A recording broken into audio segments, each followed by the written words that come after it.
बदल दोगे खुद ही को तो ज़माना तुमको बदलेगा। बदल दोगे खुद ही को तो ज़माना तुमको बदलेगा। बदल जाओगे जिस दिन तुम, ज़माना खुद को बदलेगा। जी हाँ दोस्तों, मैं हूँ कल्पना और मैं फिर से लेके आई हूँ आप सबके लिए एक बड़ी ही मोटिवेशनल और नई स्टोरी। एक समय की बात है, एक दुकानदार था जो एक किराने का दुकान चलाता था, जिसका नाम था ऑल इन वन, यानी हर तरह की चीज़ें उस दुकान में मिलती थी। तो जब एक दिन रात को वो दुकानदार अपना दुकान बंद कर रहा था, तो उसे महसूस हुआ कि उसके पीछे कोई खड़ा है। जब वो पीछे पलट के देखता है तो पीछे एक डॉग है, जिसके गले में एक थैला लटका हुआ है और साथ ही उसके मुंह में एक पर्ची है। दुकानदार वो पर्ची निकालता है और उसे पढ़ता है तो उस पर कुछ सामान के लिस्ट लिखे हुए हैं। दुकानदार समझ जाता है कि इसके मालिक ने इसे ये सामान लाने भेजा है।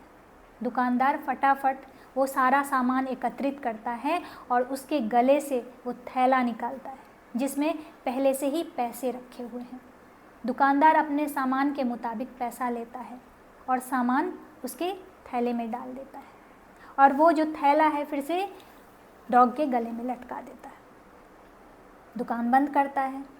अब उसके मन में ये जिज्ञासा जागृत हो जाती है कि आखिर ये डॉग किसका है जो इतना ट्रेंड है।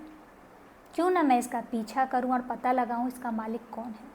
दुकान भी बंद हो चुका है, रात भी काफ़ी हो चुकी है। दुकानदार उस डॉग के पीछे पीछे चलने लगता है। डॉग चलते चलते एक बस स्टॉप पे जाके रुकता है। दुकानदार के आश्चर्य का ठिकाना तब नहीं रहता है जब वो देखता है कि डॉग बड़े ही गौर से हर एक बस के नंबर को पढ़ता है और एक पर्टिकुलर नंबर वाले बस में वो डॉग चढ़ जाता है। ये दुकानदार भी उसी बस में चढ़ जाता है। थोड़ी देर चलने के बाद वो डॉग कंडक्टर को इशारे से अपने पास बुलाता है और अपने गले में पड़े हुए पर्ची जो उसके पट्टे में फंसाया हुआ था उसकी तरफ इशारा करता है। कंडक्टर आता है, वो पर्ची निकालता है। पर्ची में कुछ रुपए रखे हुए हैं, शायद बस के रेंट थे। वो कंडक्टर उन पैसों को अपने जेब में रखता है और उस पर्ची पर जो बस स्टॉप का नाम लिखा होता है उस बस स्टॉप पर जाके डॉग को इशारे से कहता है कि तुम उतर जाओ। डॉग जब बस स्टॉप पे उतरता है तो वो दुकानदार भी उसके पीछे पीछे उतर जाता है। थोड़ी देर चलने के बाद वो डॉग एक घर के सामने रुकता है। दुकानदार समझ जाता है यही वो घर है जिसमें इस डॉग का मालिक रहता है। डॉग एक टेबल पे चढ़ जाता है और कॉल बेल बजाने लगता है। 2-4 बार कॉल बेल बजाने के बाद दरवाज़ा खुलता है। सामने एक आदमी खड़ा होता है। दुकानदार समझ जाता है कि यही इस डॉग का मालिक है।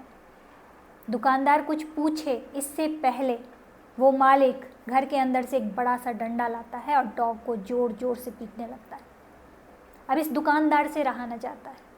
ये बोलता है कि भाई साहब आप इसे क्यों पीट रहे हैं? आपने इसका काम नहीं देखा, मैंने देखा है। कितनी जिम्मेदारी से इसने अपना काम किया है, कितने अच्छे से इसने आपका काम किया है। मैं तो इसके पीछे आया कि मैं जानूं कि आपने इसे कैसे ट्रेंड किया है, लेकिन आप तो इसे पीट रहे हैं। वो मालिक जो डॉग का मालिक है वो बोलता है काहे की जिम्मेदारी?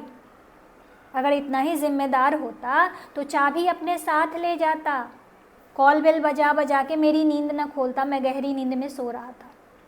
बेवकूफ़ है ये, किसी काम का नहीं है। ये सुन के दुकानदार हक्का बक्का रह जाता है।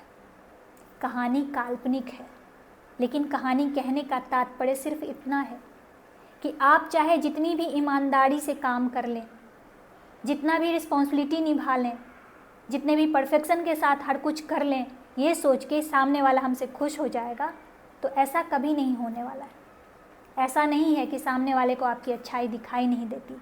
ऐसा नहीं है कि सामने वाले को आपका मेहनत दिखाई नहीं देता। सामने वाला आपके मेहनत, आपकी अच्छाई को देखना नहीं चाहता है, तो वो नहीं देखेगा।